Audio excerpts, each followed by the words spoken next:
The hunt for the man behind the mask. For more than 2 decades, the street artist known as Banksy has captivated the world while remaining a phantom. His politically charged stencils appear overnight on walls from London to the West Bank, yet his face and true identity have stayed hidden behind a carefully constructed veil of anonymity. However, a recent deep-dive investigation into public records, historical police documents, and the artist's global movements suggests that the mystery may finally have a definitive answer. The investigation traces the artist's origins back to Bristol, England, and centers on a man named Robin Gunningham.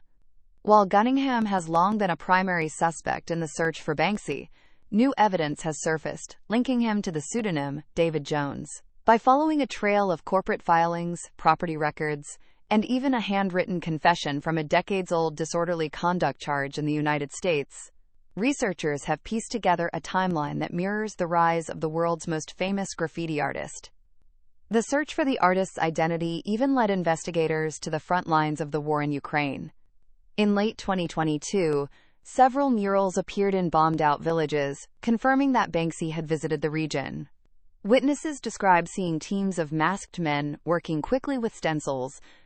Interestingly, other prominent figures linked to the artist, including Robert Del Naja of the band Massive Attack, were also in Ukraine during the same period, further blurring the lines between the artist and his inner circle.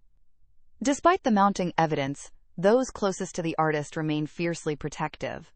Legal representatives argue that anonymity is not just a gimmick, but a vital tool for the artist's mission. They contend that a pseudonym allows a creator to speak truth to power and address sensitive political issues without fear of personal retaliation or censorship.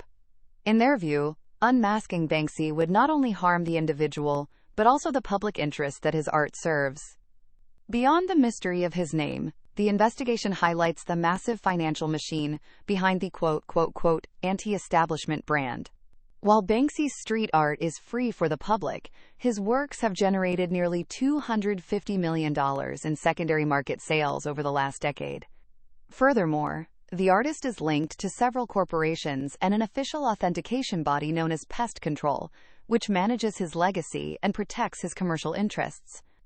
Whether or not the world fully accepts Robin Gunningham as the man behind the mask, the investigation proves that Banksy is more than just a lone rebel with a spray can. He is a sophisticated global entity whose influence on culture and politics remains as potent as ever, even as the shadows around him begin to fade.